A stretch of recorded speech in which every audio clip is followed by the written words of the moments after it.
Bonjour à tous, aujourd'hui on corrige l'exercice donc sur les suites du bac Maroc 2024. C'est la série sciences économiques et sciences comptables. Un exercice, on va dire, très classique, mais très complet, sur les suites dites arithmético-géométriques. Donc ça c'est le sujet original.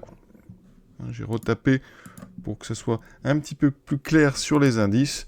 Donc on va étudier une suite définie par récurrence. U0 égale 5, UN plus 1 égale 2 cinquièmes du N, moins 1. On est parti. La version en grand pour ceux qui veulent travailler avant d'aller regarder le corrigé. Donc ici, j'ai retapé le sujet pour que ça soit bien clair. Donc vous mettez pause, vous essayez. C'est vraiment la seule façon de pouvoir travailler correctement si vous n'avez pas encore réfléchi au problème. Alors cette première question, c'est vraiment simple. Il suffit de remplacer donc dans notre relation de récurrence tout d'abord n par 0, ce qui va me donner U1 égale donc 2 cinquièmes de U0 moins 1. U0 est donné, il vaut 5. Donc j'ai 2 cinquièmes fois 5 moins 1. Donc ici, on va simplifier les 5. Il me reste 2 moins 1. Il me reste U1 égale donc 2 moins 1, 1. Ensuite, pour avoir U2, j'utilise la relation de récurrence en remplaçant n par 1, ce qui me donne U2 égale 2 cinquièmes du terme précédent U1 moins 1. Le terme précédent, on l'a calculé, c'est 1. Ça fait 2 cinquièmes donc fois 1 moins 1, ce qui fait 2 cinquièmes moins 1, donc moins 5 cinquièmes. 2 moins 5, ça fait moins 3. C'est donc moins 3 sur 5. Avant de poursuivre, je vous propose de regarder graphiquement ce que ça donnerait. Alors ici, j'ai donc tracé deux droites. La première en noir, c'est la fameuse première bisectrice du plan, c'est-à-dire la droite d'équation y égale x. Ensuite, en rouge, j'ai tracé la droite d'équation, alors c'est plutôt la courbe d'une fonction, si on veut vraiment. C'est la courbe de la fonction d'expression f de x égale 2 cinquièmes de x moins 1. Alors pourquoi 2 cinquièmes de x moins 1 ? Parce que vous pouvez remarquer que un plus 1, c'est égal à f de un. Alors, on utilise 2 cinquièmes de x moins 1, et vous voyez que c'est comme ça que fonctionne cette suite définie par récurrence. Alors, comment est-ce qu'on travaille ? Tout d'abord, on va représenter U0 égale 5. Donc sur l'axe des abscisses, ici, je place U0. Pour avoir U1, je dois calculer l'image U0 par ma fonction f, donc en utilisant la courbe rouge. Donc ici, vous voyez que là, je trouve un point de coordonnées U0, U1. Et donc, si je veux le rapporter ici sur l'axe des abscisses, eh bien, je vais utiliser en fait la première bisectrice du plan. Alors là, je trace une horizontale. J'arrive ici, sur un point qui a pour coordonnées U1, U1. D'accord ? Et voilà pourquoi. Eh bien, je vais trouver ici U1 à cet endroit. Alors U1 vaut 1, c'est ce qu'on a trouvé par le calcul. Maintenant, si je veux U2, eh bien, je vais faire la même chose. Je vais aller chercher le point qui correspond sur la courbe rouge. Là, je suis obligé de descendre. J'arrive sur ce point qui a pour coordonnées U1, F de U1, donc U1, U2. Et donc après, eh bien, j'ai besoin de renvoyer U2 sur l'axe horizontal. Pour ça, j'utilise la première bisectrice du plan. J'arrive ici. Vous voyez qu'on est effectivement en moins 3 cinquièmes. Ce point est là pour coordonner donc U2, U2. Ça veut dire que je vais trouver, vous voyez, U2 ici. Et ensuite, si je veux U3, eh bien, je vais aller chercher sur la droite rouge ici, et ainsi de suite. Et je forme comme ça un escalier qui semble décroissant et convergent vers une abscisse ici, qui semble être justement l'abscisse du point d'intersection des deux ici droites. Donc ça rappelle ça en fait le terme du point fixe. Quand on fait tendre ici un plus 1 vers L, quand la suite converge bien sûr, un tend vers L, et donc à condition que F soit continu, eh bien la limite vérifie L égale F de L. Donc vous voyez qu'on retrouve ici une notion d'intersection avec la première bisectrice. Sur GeoGebra, ça donne ceci un peu plus précisément. Vous voyez, donc U0, ensuite U1, U2, U3, et comme ça, vous pouvez aller regarder, et vous avez comme ça un escalier qui semble, donc c'est une conjecture, et qui semble convergent. Voilà. Et l'intersection ici, alors coordonnées à peu près, vous voyez, moins 1, on est entre moins 1,6 et moins 1,8. Deuxième question, montrée par récurrence que la suite ici, elle est minorée par moins 5 tiers. Et plus précisément, UN est strictement plus grand que moins 5 tiers. Donc, on commence tout de suite. Initialisation, donc on va prendre pour n égale 0, puisqu'on veut n appartenant à grand N. Initialisation Donc, qu'est-ce qu'il se passe pour n égale 0? U0 vaut 5. 5 est effectivement plus grand que moins 5 tiers, donc la propriété, hein, elle est vraie pour n égale 0. Pour l'hérédité, donc soit n appartenant à grand N, tel que un est strictement plus grand moins 5 tiers. Nous, on veut montrer que c'est vrai en rang suivant. Donc là, c'est très classique. Vous partez de l'hypothèse de récurrence et vous allez reconstruire un. Donc pour reconstruire un plus 1, il faut multiplier par 2 cinquièmes. Donc là, on va multiplier par 2 cinquièmes qui est un nombre positif. Donc il n'y a pas de problème. Vous aurez 2 cinquièmes de un qui est plus grand que moins 5 tiers fois 2 cinquièmes. Donc les 5 vont se simplifier. Donc là, c'est un raisonnement, on est sur des implications. Donc 2 cinquièmes de un est plus grand, alors je simplifie, que moins 2 tiers. On va rajouter donc moins 1 des deux côtés. Bon, ça ne change pas l'ordre. Donc 2 cinquièmes de un moins 1 est plus grand que moins 2 tiers moins 1. Moins 1, ça fait moins 3 tiers. Et donc, on obtient 2 cinquièmes de un moins 1 est plus grand que moins 5 tiers. Et à gauche, vous l'avez vu, on a reconstruit un plus 1. Donc on vient de montrer que si on avait un strictement plus grand moins 5 tiers, un plus 1 était aussi strictement plus grand que moins 5 tiers. Donc l'hérédité, elle est vérifiée. Et donc on fait une petite conclusion propre. Donc conclusion, c'est toujours la même. On rappelle donc, la propriété est vraie pour n égale 0. Elle est héréditaire. Donc, par le principe de récurrence, elle est vraie, quel que soit n appartenant à grand N. On a terminé cette question. Question B. Alors, on vient de montrer que la suite était minorée, maintenant on va montrer qu'elle est décroissante. Et après, vous voyez le théorème qui arrive.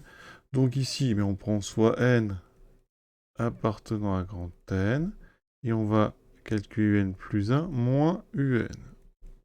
Donc un plus 1, 2 cinquièmes de un moins 1, moins un. Donc moins un, ça fait, on va tout mettre sur 5, donc ça fait moins 5 sur 5. Donc 2 cinquièmes moins 5 cinquièmes, ça fait moins 3 cinquièmes de un moins 1. D'accord? Et on va factoriser par moins 3 cinquièmes. Donc là, j'aurai un. Et quand on factorise par moins 3 cinquièmes, ça revient à diviser en fait par moins 3 cinquièmes chaque terme. Et regardez, quand on divise par moins 3 cinquièmes, c'est qu'on multiplie en fait par l'inverse, c'est-à-dire par moins 5 sur 3. Ici, les moins vont se simplifier. Donc, moins, il restera donc moins 3 cinquièmes de un plus 5 tiers. Voilà. On vient de montrer, donc, or, on sait que, quel que soit n appartenant à grand N, un est plus grand que moins 5 tiers. Donc, si j'ajoute 5 tiers des deux côtés, un plus 5 tiers est donc plus grand strictement que 0. Et donc, ça veut dire que quand on multiplie par moins 3 cinquièmes, ça veut dire que n plus 1 moins un est donc strictement négatif. Donc la suite un, elle est strictement décroissante, mais ici on nous demande uniquement décroissante, donc ça suffit de mettre décroissante, mais vous pouvez préciser entre parenthèses strictement. Question C, conséquence de cette question précédente. La suite un est décroissante et minorée. Entre parenthèses, vous pouvez mettre par moins 5 sur 3. D'accord? Parce que on a vu que pour tout n appartenant à grand N, donc un était plus grand que moins 5 tiers. Et donc, théorème de convergence monotone, eh bien, la suite un, elle converge. Elle converge vers une limite réelle. On va vers une limite ici réelle, avec qu'on va appeler L. Et elle va être donc forcément supérieure ou égale à moins 5 tiers. En passant à la limite ici, l'inégalité devient large. Donc elle peut très bien être égale à moins 5 tiers. Voilà. Maintenant, on introduit une deuxième suite, Vn, suite auxiliaire, qui va nous aider à trouver l'expression de Un. Montrer que Vn est une suite géométrique de raison 2 tiers, ça c'est classique vraiment. Donc on rédige toujours pareil, on prend soit n appartenant à grand N, et on part de Vn plus 1, on se laisse guider. Vn plus 1, on ne peut dire qu'une seule chose, c'est que c'est Un plus 1 plus 5 tiers, d'accord? J'ai utilisé la relation qui définit Vn au rang n plus 1. Eh bien, un entier naturel.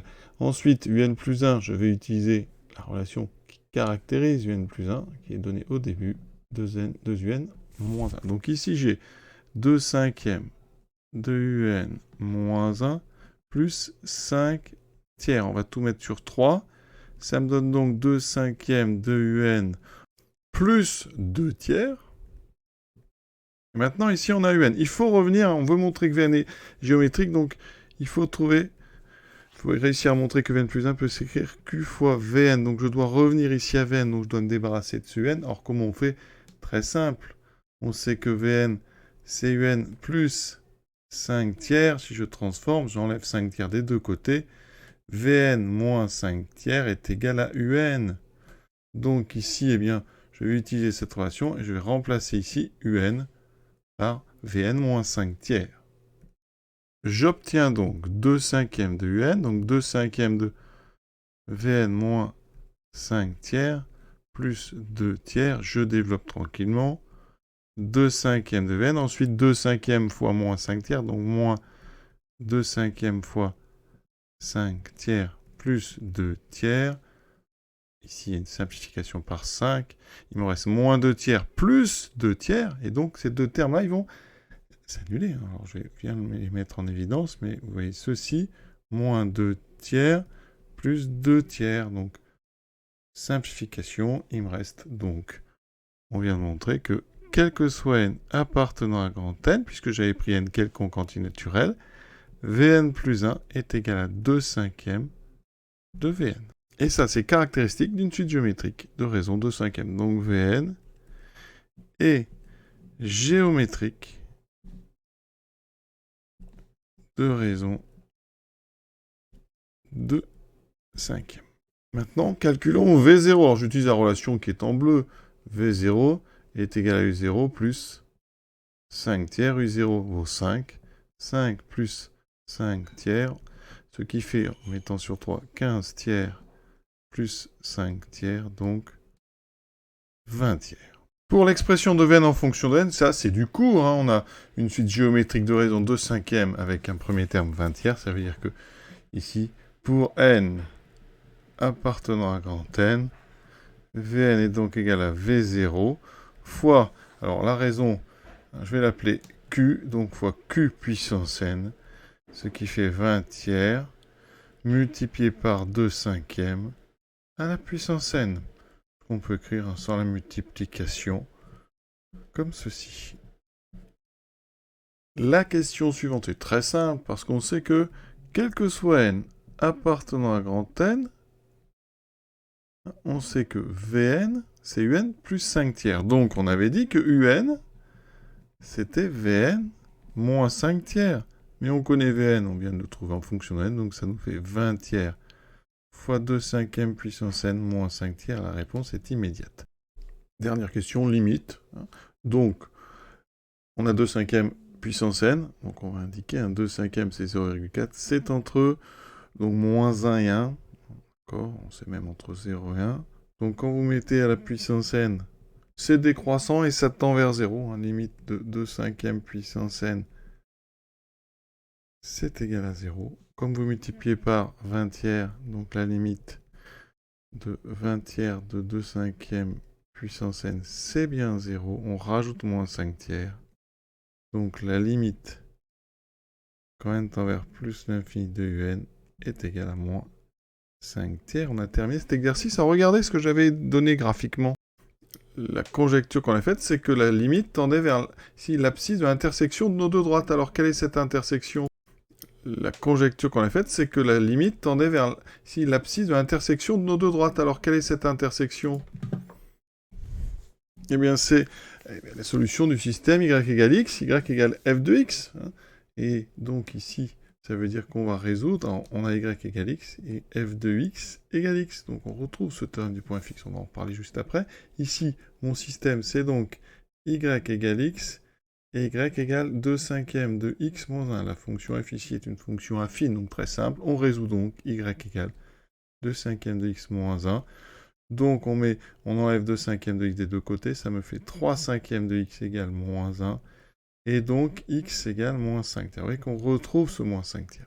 Ici, hein, on aurait pu trouver cette limite par le théorème du point fixe en utilisant le fait que la suite un est convergente. On a montré qu'elle était convergente vers une limite L, donc qui est un réel, et on sait que un plus 1 égale 2/5 de un moins 1. Et donc en faisant tendre n vers plus l'infini, bien à gauche, ça tend vers L, puisque c'est le même terme que la suite UN. Et là, ici, par produit et soustraction, on n'a même pas besoin de continuité. Ici, ça va tendre vers, donc, 2/5 fois L moins 1. Vous voyez qu'on retrouve cette équation x égale f de x. Et donc là, on va retrouver L égale moins 5 tiers. Donc il y avait deux façons de trouver la limite, comme toujours, dans les suites arithmético-géométriques, soit l'utilisation d'une suite auxiliaire Vn comme ce que vous avez fait, soit l'utilisation, donc d'abord, de la suite, ici, c'était décroissante minorée, hein. C'est un théorème de la convergence monotone, et ensuite, le théorème du point fixe, ici, dans sa version très simple, où la continuité est amenée par le fait que la fonction qu'on utilise est une fonction affine. Voilà, je vous souhaite une bonne fin de journée à tous, à bientôt.